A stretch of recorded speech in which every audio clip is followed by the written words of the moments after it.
Once again, Israel and Hamas faced off in another round of violence.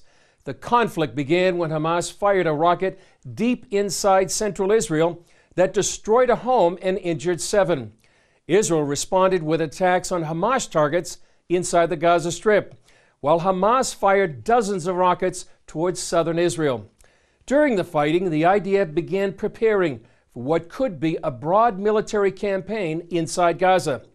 The border has been simmering for at least a year.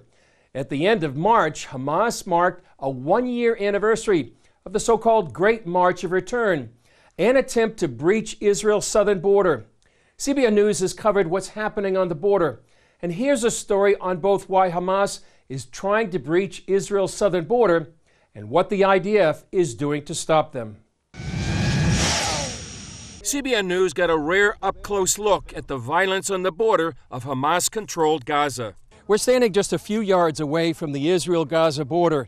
This is the front lines of a more than 2-month battle between Hamas and the Israeli Defense Forces. Like many other places along the border, soldiers face deadly force. Today we've had 3 grenades thrown at Israeli troops at this specific location. It's not legitimate and civilian riot.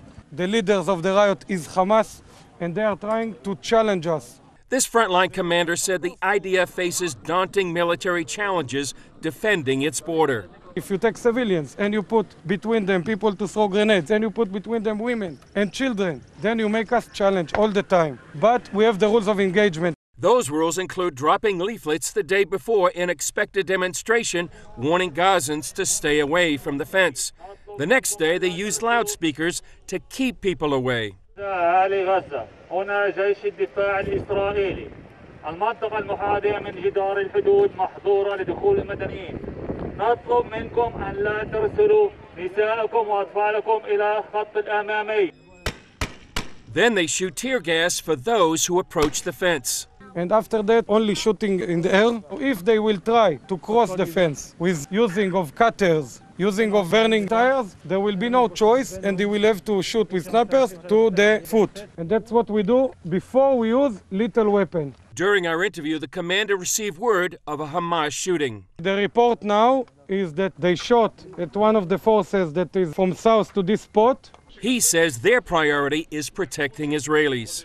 Nobody wants to cross Israel to hug the people that live in Nahal Oz or in Netiv HaAsara. That's not their purpose. A few hundred meters behind us is the kibbutz of Nahal Oz. For the soldiers who are deployed here, it's very clear. We're here to defend against a massive amount of violent rioters who are hiding terrorists behind them.